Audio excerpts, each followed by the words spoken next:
Hello and a very warm welcome to the Sacred Womb podcast, where we talk about all things to do with befriending our menstrual cycle, deeply healing both our feminine and masculine aspects, and how we can indeed utilise our cyclical nature as a natural spiritual pathway that's encoded within our bodies.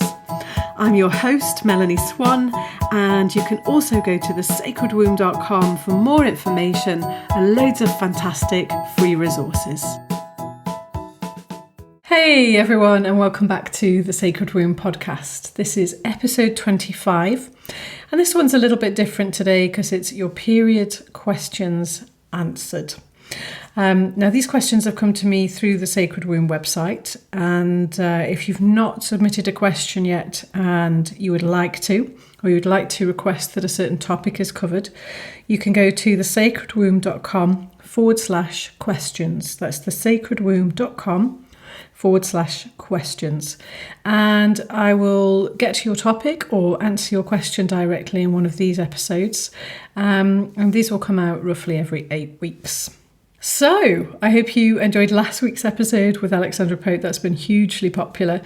So I'd encourage you to listen to that if you haven't already. I've got some great feedback on that. I understand it was very, very helpful, which is fantastic. And I just wanted to let you know next week we have Lisa Bird coming up, and we'll be talking about yoni eggs. Favourite subject of mine, actually. I love my yoni eggs. I love to use them, and they can be used in quite a few different ways to help us heal and get our energy going, and for increased sensitivity and vitality. So watch out for that one next week. I also have a little announcement for you. A project I've been involved in has come to fruition. And so if you listen right to the end, I can give you details about that. A really, really sweet project to work on that was, and it's a collaboration of quite a few women. And it's a really great example of women working together to produce something that is beautiful, actually. I'll call it beautiful. So listen out for the details of that right at the very end.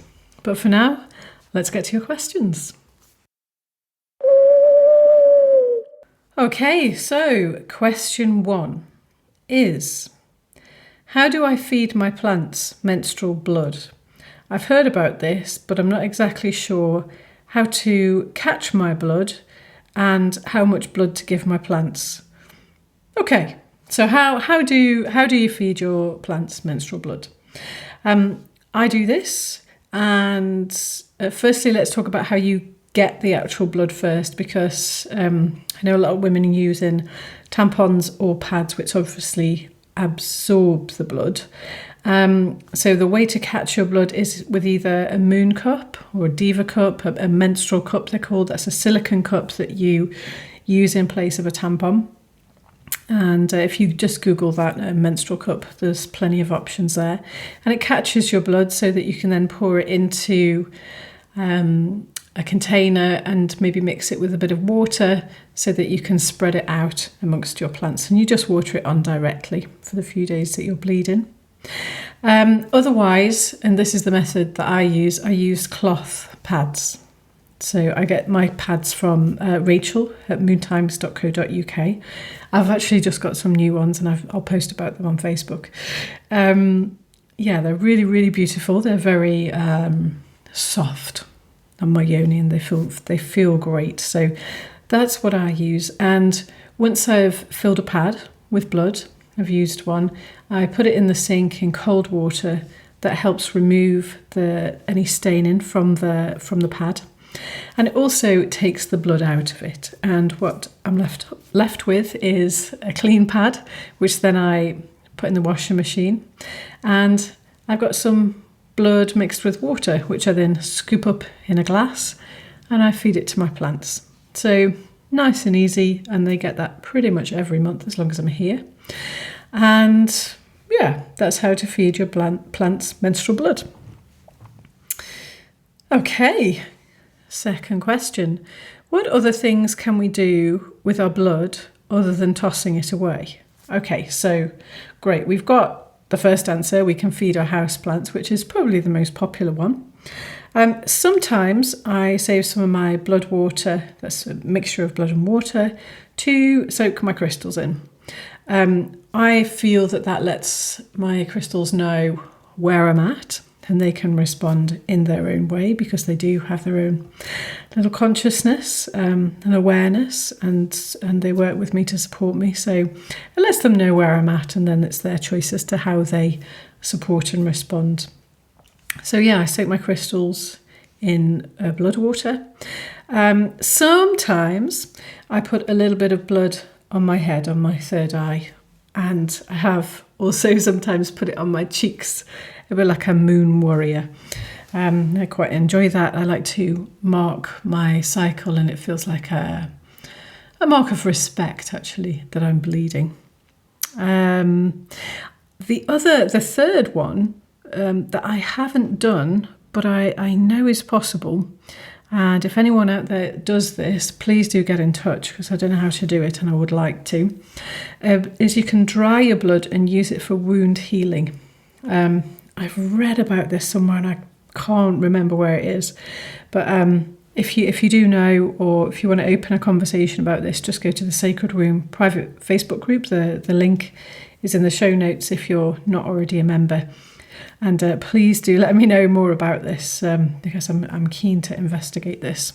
But those are the three main ones that I never know of. Obviously 2 I do myself, and the third would love to find out about that.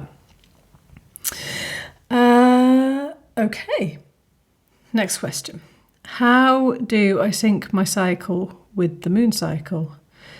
I get asked this question a lot, and I did a podcast on entitled "Should I Bleed in Tune with the New or Dark, with the Full or Dark Moon?" and that's episode 16. So if you go back to that episode and listen to that one, because there's 2 elements I want to answer on this one. There seems to be a lot of stuff on the internet and pressure. I've heard from some women that we should be bleeding on the new or the dark or the full moon, and if we're not, we're somehow out of tune. And I want to be really clear, this is not where I'm coming from at all. Like, yeah, generally I bleed in tune with the full moon or the dark moon, but that's generally, and my cycle is around 28 days. And the moon cycle is 29 and a half. So I get to experience bleeding in pretty much all aspects of the moon cycle. And yeah, I settle around either the full moon or the dark moon, but none of it's right or wrong, in my experience. Like, I'm sure that as we as women wake up to our menstrual powers and gain more awareness, we don't need any more dogma, we don't need any more rules. And I would encourage you to chuck out any shoulds and ask your womb, actually. Ask your womb, do we want to sync up with the moon cycle? And where are you at? Because a womb has a consciousness of its own, and that drives our cycle. And when we start to try and put conditions on it, like, I want to bleed in tune with the new moon, like, why? I want to bleed like this, I want to bleed like this, why? Now, I get it, we want to be part of nature, we want to be awakening, or we want our periods to be awesome. I get it, but we're not in control of them. And when we do exert control on our periods, we get pain, physical, emotional, and we totally miss the point, to be honest. So in answer to your question, how do you sync your cycle with the full moon? Actually, if we're aware, what I've found is if I'm aware of the moon cycle and I'm aware of where I'm at in my menstrual cycle, so I just put in my journal every day, like day 1, day 2, day 3, day 4, day 8, day 9. And so I know what day I'm on. Sometimes I forget, and I use an app to track that in case I forget, or in case I'm out and I just think, oh, like, where am I at? Oh, I'm on day 19. No wonder I feel like this. Okay. So track your cycle, track the moon cycle. And as long as you're not on any form of synthetic birth control or have hormone implants, you will find that your cycle starts to naturally gravitate to either the full moon or the dark or new moon. If it doesn't, don't worry about it. Just I really encourage you to notice, are the moon is here? Are my cycle is here? What are my opportunities? What is my womb highlighting? Are there any imbalances? What are the advantages? What can I feel? So just for example, when I bleed in tune with the dark moon, I feel very inward, very quiet. My senses are super, super tuned and they're turned inwards. I can hear silence sometimes. When I'm bleeding around the full moon, I experience a different energy. I experience going into the magic. I call it the magic. And sometimes I just experience my period. And sometimes I don't clear my space enough, so I don't fully experience my period. So I really want to be clear that this is not a perfect process that I have, and my periods are this thing that I do every month. Like, yeah, most months. But I don't, as soon as I expect something or cling to a pattern or cycle, and I think I know, my womb just kicks that to pieces and does something else. And I'll have a 26-day cycle or something and be bleeding on a different point of the moon. So I guess my advice to myself is to relax and in answer to your question is just notice the moon cycle, notice your menstrual cycle, and chart the opportunities and what your womb may be trying to tell you. Great. Okay. So, hope that was clear. Question 4. What natural options do I have for period pain? Okay, so 2 main areas I want to cover on this one. The first option is actually what I've got from my experiences. A lot of the time it's a circulation. Pain is a circulation issue. Now, this is from my experience. So we're all going to be different, and I want to be really clear that, I have to put a disclaimer in these podcasts when I'm talking about actual physical pain. Go check it out with your doctor. But to be honest, I have to say that, but what I actually want to say is our period pain is a symptom of something deeper. Now, it might be physical and it might be emotional and it might be both. But when I say a circulation issue, I mean circulation emotionally and physically. So as we've been cut off from our periods, our womb centre for a long, long time, our connection with our womb centre is a bit tight. There's not a lot of energy running through it. We are also condition each other as women to suck our stomachs in, so that constrains the circulation. So we've got a physical constraint there because we suck our stomachs in and we generally a little bit cut off from that area energetically.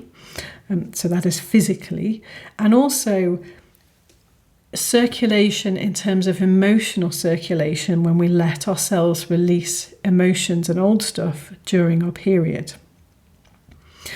So natural options to treat period pain are firstly something like a fertility belly massage. There's quite a few different names for them, a Mayan moon massage, but anything that where you can get a lovely therapist that will create a nice safe space for you and physically massage that area for you, the womb, the reproductive area. It should get some circulation going in there. And of course we hold old emotions, we hold old stuff in there. So when we hold in a lot of stuff, we can get pain. And what we want is movement in there. So that that old stuff, both physically and emotionally, can move through. Your other natural option for period pain is to clear space when you have your period. A few days before, you might experience PMT, what's called premenstrual tension, and naturally there is some sort of tension before we have a release. So clear your space for 2 or 3 days. It depends how intense your period pain is. What usually happens with period pain is there's an element of the body creating pain to get our attention.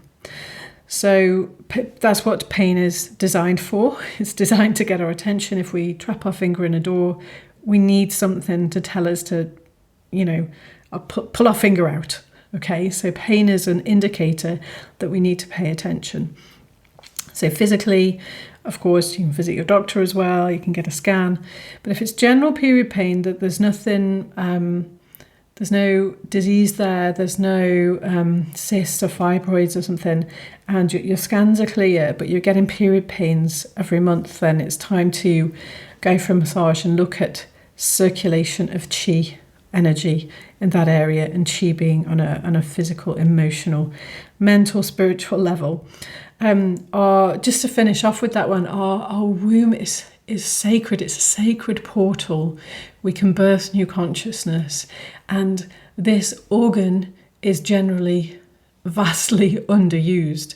So if you were to imagine you didn't use your right arm for quite a few years, and then you suddenly noticed you were in pain and you started to want to use your arm, but it was painful, then that's going to make sense. We need some massage for it. We need to pay attention to it, and we really need to keep our eye on that. So that's what we need to do with our womb center. We need to give the attention that's actually needed for us to be able to utilize this organ, both physical and metaphysical, in a way that it's meant for. So we're not just programmed or set up to have babies, ladies. If we want babies, fair enough, but we can also birth consciousness. Okay, so number 5, how can I deepen my connection to my cycle? This is a tough one to answer because I don't know where you're actually at with your connection with your cycle. So I could just give you one exercise to deepen your connection with your cycle, and that's to notice where you're at in your own cycle and look to nature as to where that's reflected. Yeah. And then you can chart the different phases, some people call them seasons, in your cycle, and see where that's reflected in nature. And what you may find is that you get a deeper connection with creation and feel part of creation. And you may also experience, which I do, that I'm an embodiment of nature, I'm an embodiment of creation. And so all these things are possible, and all these things and phases are natural. My cycle is driving me. Okay, so maybe you'll get that, maybe you'll get something else, but you can always report back in the Sacred Womb private Facebook group. Links in the show notes, ladies, and tag me and I will reply. All right then, so number 6, what can I do to manage intense emotions, i.e. PMS, and how can I enjoy my periods in a world that expects us to pretend they're not happening? Okay, so what can I do to manage intense emotions? I'll cover that first. So PMS. So it sounds like you're getting intense emotions before your cycle starts in a few days build up. Actually, this is meant to happen.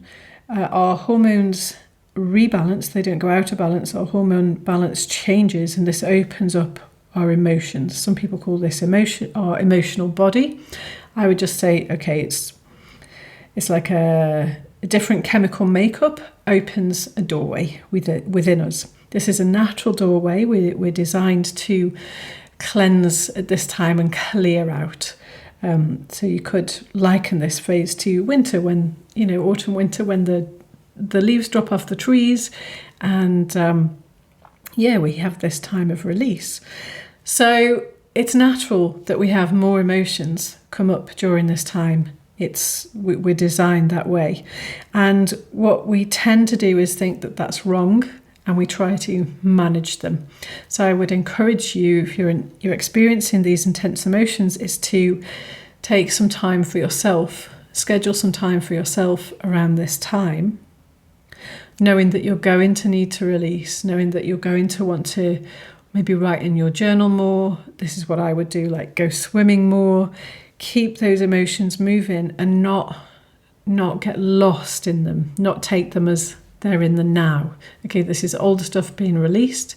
And also what I experience at this time in my cycle is, something's really pissed me off during the month, but I could cope with it. I was busy. Now it needs addressing. Now I need to sort this out now. So I make a note of it and I sort that out.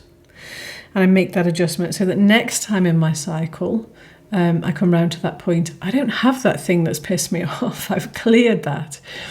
What can also happen is our cycle spins up, spins out, our old childhood stuff. This is meant to happen.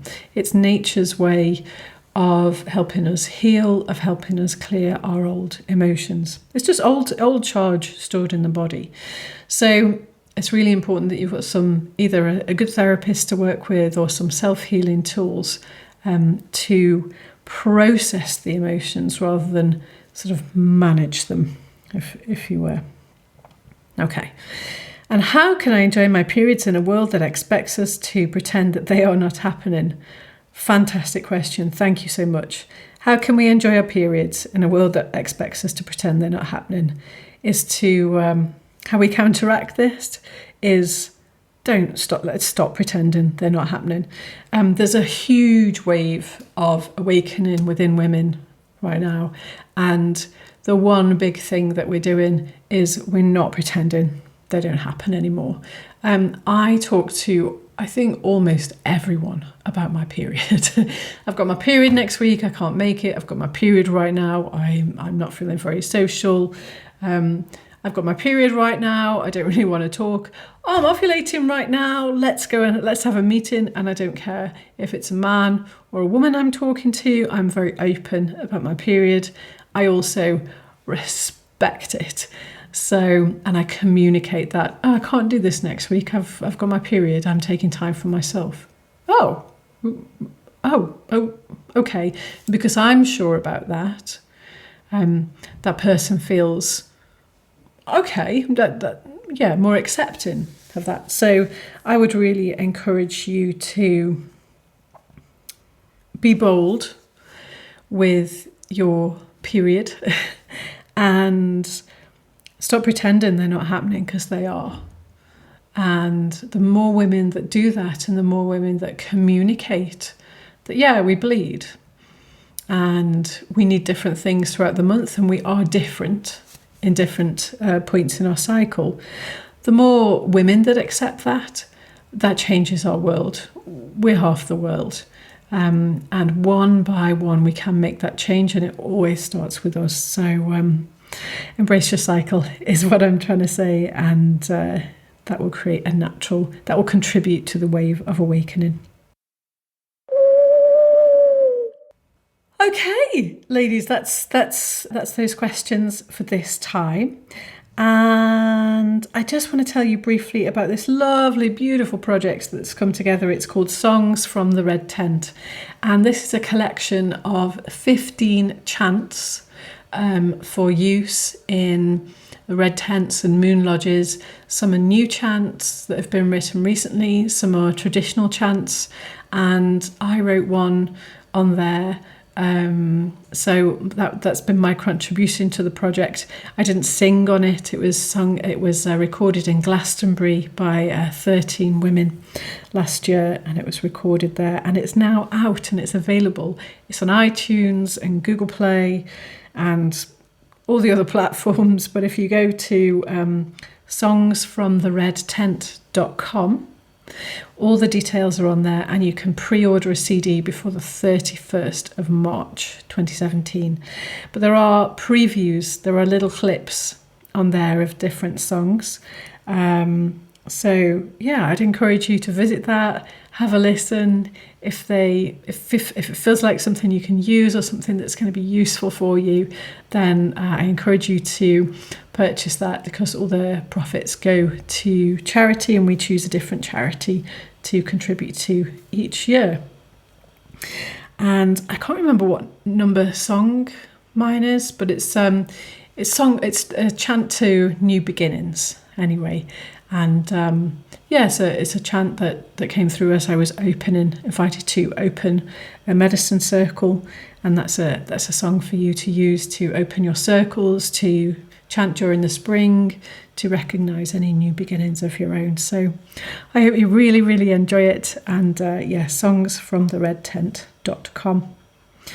All right then, that's all for now, and I will see you next week for episode 26 with Lisa Bird on Yoni Eggs. Bye for now. I really hope you enjoyed the podcast and that you got some useful tips out of it that can make a genuine difference in your daily life. And if you'd love to work deeper with this stuff, then do head on over to thesacredwomb.com, where you can sign up to receive the weekly newsletter and an invite to our private Facebook group, where you can share, learn and grow with like-minded women in a safe, supported space. Thank you so much for tuning in. Do leave us a rating, and your comments are very, very welcome. And I'll see you next time.